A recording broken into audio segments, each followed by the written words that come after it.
एक कस्बे में 3 चचेरी बहनें रहती थी। मोना और सोना 2 सगी बहनें थीं और दिखने में बहुत ही सुंदर थी, जबकि काली उनके चाचा की बेटी थी, जो दिखने में दुबली पतली और शामली थी। सभी लोग उसका बहुत मजाक बनाते थे। बच्चे उसे काली कहकर चिढ़ाते थे। एक दिन सोना और मोना स्कूल जाने के लिए तैयार होकर स्कूल का बैग लेकर बाहर निकली। तभी काली ने उन्हें रोक लिया। तुम दोनों मेरी बहनें हो ना, मैं भी तुम्हारे साथ चलती हूँ। तू पागल लड़की है, तू जानती नहीं है, तू देखने में कितनी बेकार है। दोनों ने कहा कि मैं इस दुनिया में सबसे सुंदर हूँ, मेरे आगे चांद भी नहीं है। काली वहाँ से रोती हुए अकेले ही स्कूल चली गई। जब काली स्कूल में पहुँची तो उसने देखा कि सभी बच्चे मोना और सोना से हेलो बोल रहे हैं, लेकिन काली को सबने इग्नोर कर दिया। आप दोनों बहनें मुझे काली बोलती हैं, लेकिन आप दोनों ने भी देख लिया कि क्लास के बच्चे भी कैसे करते हैं। काली उदास होकर सबसे पीछे जाकर बैठ गई और रोजाना ऐसे ही चलता रहा। नवरात्र के दिन थे और एक जगह कन्या पूजन के लिए सोना और मोना के लिए बुलावा आया, तो दोनों अच्छे से तैयार होकर जाने लगी। काली भी देख रही थी। सोना मोना मुझे भी अपने साथ ले चलो, मुझे बुलाया क्यों नहीं है? क्योंकि ना तुम्हारे पास अच्छे कपड़े हैं और न ही अच्छी शकल। दोनों बहनें काली का मजाक बनाकर वहाँ से चली गई। काली पढ़ने बैठ गई। स्कूल में आज का दिन। आज अपनी क्लास में न जाऊंगी।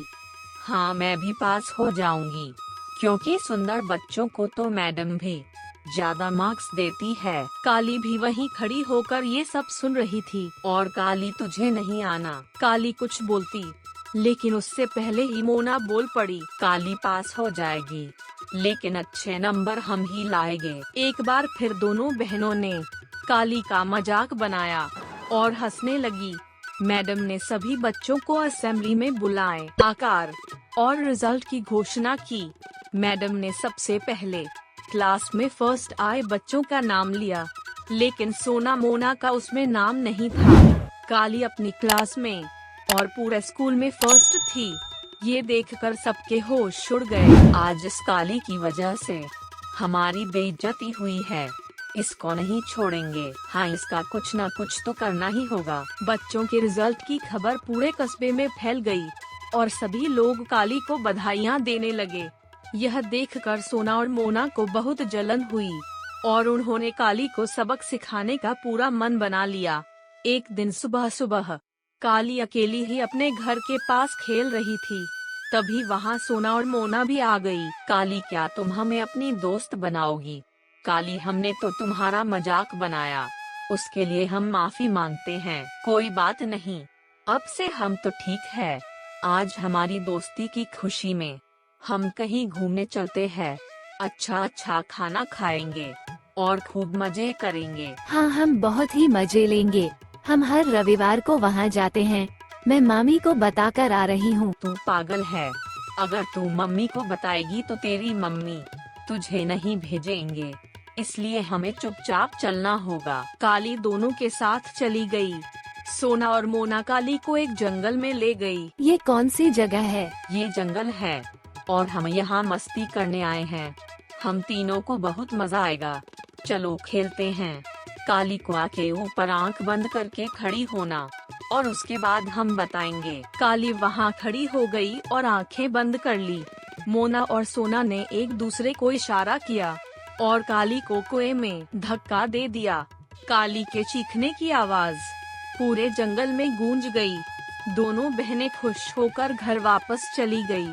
काली कुएं में नीचे गिरती जा रही थी, लेकिन कुछ ही मिनटों में नई दुनिया में पहुंच गई। वहाँ 3 जिन थे। काली बहुत घबरा गई। बच्चा घबराओ नहीं, तुम जिन हो? हम 3 जादुई जिन हैं।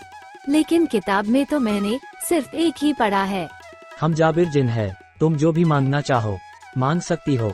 मुझे सब काली कहकर चिढ़ाते हैं, मैं कहाँ जाऊँ? सभी बच्चे मेरा मजाक उड़ाते हैं, मुझसे कोई भी बात नहीं करता। हम सब कुछ जानते हैं, इसीलिए हम तुमको वरदान देते हैं कि तुम बहुत सुंदर हो जाओ और रंग से कोई भी फर्क नहीं पड़ता, लेकिन तुम मानवों का एक अलग ही स्वाद हो। मैं वापस कैसे जाऊंगी? अपनी आंखें बंद करो, हम तुमको भेज देते हैं। काली ने आंखें बंद कर ली थीं। अगले ही पल वह अपने घर थी। उसने अपनी माँ को सारी घटना बताई और माँ ने भी उसको विश्व सुंदरी कहा। अगले दिन स्कूल में ड्यूटी प्रतियोगिता होनी थी, जिसमें सोना और मोना ने भी भाग लिया। लेकिन काली को देखकर सभी लोग आश्चर्यचकित रह गए, जिनकी शक्तियों के कारण सोना और मोना काली हो चुकी थी, जबकि मैडम ने काली को अब कोमल का नाम दिया। कोमल में ड्यूटी बन गई। हमें माफ कर दो कोमल, हमें माफ कर दो। कोमल का भी नहीं, क्योंकि मैंने तुम्हें एक बार माफ किया तो तुम दोबारा न जाने इस बार भी क्या करना चाहती हो। दोस्तों, एक बार विश्वास टूटने के बाद उसे दोबारा नहीं पाया जा सकता है, इसीलिए विश्वास को ना टूटने दे। अगर तेरी मम्मी कहेगी कि तू चांद है तो क्या हम मान लेंगे? ऐसे तो मेरी मम्मी भी कहती है कि तू काली है। रामपुर में दिनेश और सीमा की 2 बेटियां रहती थी, शालू और प्रिया। शालू का रंग काला है तो प्रिया का रंग गोरा। वे दोनों बहनें बहुत प्यार से रहती है, साथ पढ़ती है और साथ ही शैतानी भी करती हैं। और उनमें से अगर कोई भी बीमार पड़ जाए या किसी को कुछ चोट लग जाए तो फिर पूछिए मत। माँ, प्रिया का घाव कब भरेगा? सुबह से शाम हो गई, बेचारी को बहुत दर्द हो रहा है। अरे उस घाव को ठीक होने में समय लगेगा। प्रिया का घाव जब तक भरा नहीं, शालू चैन से सोई नहीं और ना कुछ खाया। और जब वो पूरी तरह ठीक हो गई तो दोनों बहनें फिर से निकल गई मस्ती करने। शालू, कितने दिन हो गए ना हमें बाहर घूमने से, चलो बाबा के खेत पर चलते हैं, मन को तसल्ली मिलेगी। फसल बहुत अच्छी हुई थी, इसलिए वह बहुत खुश था और उसने इस बार अपनी दोनों बेटियों को देने के लिए तरह का एक जैसा ही लॉकेट बनवाया था। लॉकेट में ढक्कन था जो खुलता था। दिनेश ने दोनों बहनों की तस्वीर भी उसमें लगवा दी थी। प्रिया को जब उसके पिता ने यह लॉकेट दिया तो दोनों बहनें खुशी से उछल गई थी कि लॉकेट कितना अच्छा है ना, ठीक इसमें हम दोनों की तस्वीरें भी हैं। हाँ प्रिया, मुझे ये लॉकेट बहुत पसंद है। एक काम करती हूँ, मैं ना अपने वाली लॉकेट में तेरी फोटो लगा लेती हूँ और तू मेरी फोटो लगा ले। अगर हम कभी दूर हुए तो कम से कम फोटो तो तुम्हारे साथ रहेगी। पर हम दूर क्यों होंगे?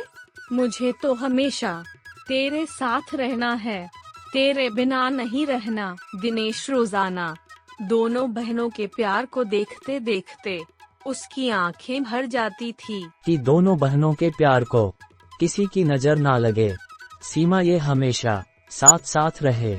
लेकिन होली की किताब के किसी पन्ने में क्या लिखा है, यह कौन जानता है। बारिश का मौसम शुरू हो गया था और इस बार की बारिश ने पिछले कई सालों के रिकॉर्ड तोड़ दिए थे। लोगों के घरों में पानी घुस रहा था। लोग अपने अपने घरों को छोड़कर सुरक्षित स्थान पर जा रहे थे। दिनेश का परिवार भी पानी के बीच में अपने लिए सुरक्षित स्थान की तलाश में जा रहा था। प्रिया देख, तू मेरा हाथ कसकर पकड़ कर रख, पानी का बहाव बहुत तेज है। और तू भी मेरा हाथ जोर से पकड़ कर रखना। पानी में सभी धीरे धीरे चले जा रहे थे। तभी अचानक पानी का जोरदार झटका आया और शालू का हाथ प्रिया के हाथ से छूट गया और दिनेश के साथ से बिछड़ गए। प्रिया, शालू पानी के तेज बहाव में बहती चली जा रही हैं। उसको पानी में पकड़ने की बहुत कोशिश की, फिर भी वह बहती चली गई और बाद में बेहोश हो गई और बहती हुई डंडा एक नदी में चली गई। उधर बाढ़ का पानी जब थमा तो प्रिया का जीवन बिल्कुल बदल गया। दिनेश की मौत हो गई थी। उसकी माँ तो जिंदा थी, लेकिन वह शौक में चली गई थी। वह तो प्रिया को पहचान भी नहीं पा रही थी। मैं हूँ प्रिया, तेरी बेटी। लेकिन प्रिया को सीमा नहीं पहचान पाई। प्रिया ने अपनी बहन को बहुत तलाशा, लेकिन वह नहीं मिली। उधर शालू नदी के पानी के बहाव में बहते हुए समंदर में चली गई। वहाँ मछुआरों के झुंड ने अपना जाल बिछा रखा था। वह जाल में फंस गई। मछुआरों ने जब जाल को खींचा तो देखा उसमें एक लड़की फंसी निकली। ये लड़की कहाँ से आ गई हमारे जाल में? धन्ना सेठ को इसके मिलने की बात बतानी होगी। धन्ना सेठ मछलियों के बहुत बड़े कारोबारी थे, जो मछलियों को देश के हर एक कोने में सप्लाई करते थे। सारे मछुआरे उन्हीं के अंदर काम करते थे। मछुआरों के झुंड ने शालू को धन्ना सेठ को सौंप दिया। और हम लोगों ने बच्ची के सीने पर अपना कान लगाया। उसके दिल की धड़कन चल तो रही थी, लेकिन बहुत ही धीमी। वह बच्ची को लेकर तुरंत अस्पताल पहुँचे। डॉक्टर ने उसका चेकअप करने के बाद बताया कि बच्ची की हालत सीरियस है, आपको थोड़ा ऑब्जर्वेशन रखना होगा। डॉक्टर साहब, बच्ची को कुछ नहीं होना चाहिए, चाहे कितने भी पैसे खर्च हो जाए, बस उसे ठीक कर दो। धन्ना सेठ के पास पैसों की कोई कमी नहीं थी। कमी थी तो सिर्फ एक औलाद की, उसकी पत्नी सुमन, और वह खुद शादी के 13 साल बाद भी बच्चे की किलकारी का इंतजार कर रहे थे। भगवान के आशीर्वाद से बच्ची ठीक हो जाती हैं। सुमन, देखना, इस बच्ची को तो कुछ नहीं होगा। बच्ची को कुछ नहीं होगा। भगवान ने हमारे घर में अंधेरे को मिटाकर रोशनी करने के लिए भेजा है। 2 दिन बाद शालू को होश आ गया, लेकिन शालू पुरानी सारी बातों को भूल चुकी थी। यहाँ तक कि उसे अपना नाम तक याद नहीं था। धन्ना सेठ ने उसे नाम दिया पारुल, और उसे गोद ले लिया। समय बीतता गया। शालू अब एक नए नाम पारुल के साथ बड़ी होने लगी। उसके पास सब तो दुनिया की सारी दौलत थी। वह ऐसो आराम से बढ़ रही थी। वह पुरानी बातें भूल गई थी, लेकिन वह हमेशा एक सपना देखती थी। वह डूब रही है और कोई शालू शालू पुकार रहा है। उस रात भी वही सपना देख रही थी और चौंक कर उठ गई। उसकी चीख की आवाज सुनकर उसके माता पिता भागते हुए आए। क्या हुआ बेटी, तुमने फिर से वही सपना देखा क्या? माँ, फिर से वही सपना, और उस सपने में शालू किसका नाम है? मेरा नाम तो पारुल है। शालू अब पहली वाली शालू नहीं रह गई थी। ऐसो आराम ने उसे घमंडी बना दिया था। वह अपने आगे किसी को कुछ नहीं समझती थी। उधर प्रिया की माँ की हालत वैसी ही थी। उसकी याददाश्त अभी तक वापस नहीं आई थी। कुछ लोगों ने प्रिया को सलाह दी कि उनका इलाज शहर में कराए। उसे किसी बात का गहरा सदमा लगा है, और वह सदमा इनके दिमाग में अंकित हो गया है। जब तक वह मिटेगा नहीं, ये ठीक नहीं होंगी। वह माँ को गांव वापस नहीं ले जाना चाहती थी, क्योंकि वहाँ पर पुरानी सारी यादें बसी थी। उन्हीं के बीच में रहती तो कभी ठीक नहीं होती। उसने शहर में ही रहने का तय कर लिया और यहाँ पर काम की तलाश करने लगी।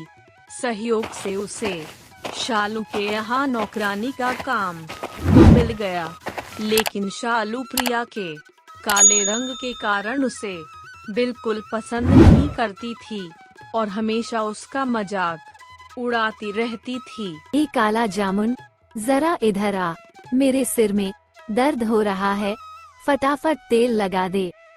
जी मेम साहब। शालू प्रिया से घर का सारा काम करवाती और बाद में उसका मजाक उड़ती। एक दिन पारुल के कुछ दोस्त उससे मिलने आए हुए थे। तभी शालू ने दोस्तों के सामने उसका मजाक उड़ाना शुरू कर दिया। आज प्रिया एक बात बता, तू बचपन में क्या कोयले की खान में गिर गई थी, इसीलिए इतनी काली हो गई। तभी शालू और उसके दोस्त जोर जोर से हंसने लगे। बार बार के अपमान से प्रिया का दिल दुखता, लेकिन नए शहर में फिर से नई नौकरी ढूंढना इतना आसान तो नहीं था। वह अपमान का घूंट पी लेती थी और उनके घर काम करती। एक दिन की बात है, बाहर जोरों की बारिश हो रही थी तो धन्ना सेठ जी की पत्नी ने प्रिया को रात घर पर ही रुकने के लिए कहा। बाहर बारिश हो रही थी। शालू को भी पता लगा कि क्या बारिश रुकी है, तो उसने उसे बुलाकर कहा, ए काला जामुन, इधर आ, एक काम कर, आज बहुत बारिश हो रही है, आज मौका है तेरे काले रंग को हटाने का। जा बारिश में जाकर स्नान कर ले कि तेरा काला रंग निकलता है कि नहीं। आप क्या कह रही हैं, मालकिन? इस तरह से किसी का रंग कैसे निकलेगा? तुझे जो बोला वो कर, नहीं तो अपना बोरिया बिस्तर बांध और कल से आने की जरूरत नहीं है। तभी प्रिया बारिश में खड़ी होकर जोर जोर से रोने लगी और गले का लॉकेट नीचे गिर गया। तभी शालू ने पूछा कि ये लॉकेट किसने दिया है। तब प्रिया ने कहा, ये लॉकेट मेरे बाबा ने हम दोनों बहनों को दिया था। लेकिन ऐसा ही मेरे पास कहाँ से आ गया। अगले दिन की बात है, प्रिया को धन्ना सेठ जी से शालू के मिलने की सारी कहानी पता लगी। वह सारा सच जानकर बहुत खुश हुई कि उसकी बहन जिंदा है। उसकी याद में ना जाने उसने कितने दिन रो रो कर गुजारे थे, और आज भी हर दिन वह उसे याद जरूर करती थी। लेकिन प्रिया यह बात चाहकर भी शालू को नहीं बता पा रही थी, क्योंकि उसे बताकर भी क्या फायदा होता। वह तो पुरानी सारी बातें भूल गई थी। उसने अपनी माँ को की मात्रा शालू की बातें बताएं। उनकी तबीयत में तेजी से सुधार होने लगा। माँ, हमारी शालू जिंदा है। मैं जहाँ काम करती हूँ वहाँ। क्या कहा? क्या मेरी बेटी जिंदा है? मेरी शालू जिंदा है। तू ले चल मुझे उसके पास। उसका कोई फायदा नहीं, क्योंकि वह हमें नहीं पहचान पाएगी। एक दिन की बात है, शालू प्रिया का मजाक उड़ाने और उसे अपमानित करने के उद्देश्य से उसे बुलाती है कि कुछ देर बाद उसके कई सारे दोस्त आने वाले थे। वह सभी आए। क्या बात है? पारुल तेरी नौकरानी को यहाँ एंट्री दे दी डिस्को वालों ने। वो क्या है ना, यहाँ स्मार्ट को ही एंट्री देते हैं। उसकी बात सुनकर सभी हंसने लगे। बेचारी प्रिया चुपचाप खड़ी सबको देख रही थी। तभी डिस्को में आए दूसरे कुछ लड़के जो नशे में भी थे, शालू के साथ बदतमीजी करने लगे। तुम इतनी सुंदर हो, किसी की नजर ना लग जाए, और तुम्हें हमारे बिना नजर लग गई तो। उसने चाकू भी निकाल लिया। शालू के सारे दोस्त उसे देखकर चकाचौंध रह गए, लेकिन प्रिया को अपनी बहन के साथ हो रही बदतमीजी बिल्कुल पसंद नहीं आई। और वह, लड़कों, तुम्हें फिर से बहुत शौक चढ़ा है। तुम्हें लड़ने का शौक चढ़ा है। उस लड़के ने प्रिया पर चाकू से हमला कर दिया, लेकिन प्रिया ने खुद को बचाया। तभी कुछ और लड़के प्रिया को पकड़ने के लिए आगे आए, और उसी क्रम में प्रिया की घड़ी का लॉकेट खुलकर नीचे गिर गया। शालू की नजर जैसे ही उस लॉकेट पर गई, उसका सिर चकराने लगा और उसे सब कुछ याद आने लगा। तभी इसी बीच उस लड़के ने चाकू निकालकर फिर से प्रिया पर हमला करना चाहा, तो पारुल चिल्लाकर बोली, प्रिया, प्रिया। शालू के मुंह से अपना नाम सुनकर प्रिया को जोश आ गया। उसके बाद दोनों बहनों ने मिलकर उन शराबी लड़कों के छक्के छुड़ा दिए। डिस्को के मालिक ने फोन कर दिया और पुलिस उन लड़कों को पकड़ कर ले जाती है। प्रिया मेरी बहन, तू आ गई, तू मेरे पास आ गई। दोनों बहनें एक दूसरे से मिलकर फूट फूट कर रोने लगी, लेकिन इस बार उनकी आंखों में खुशी के आंसू थे।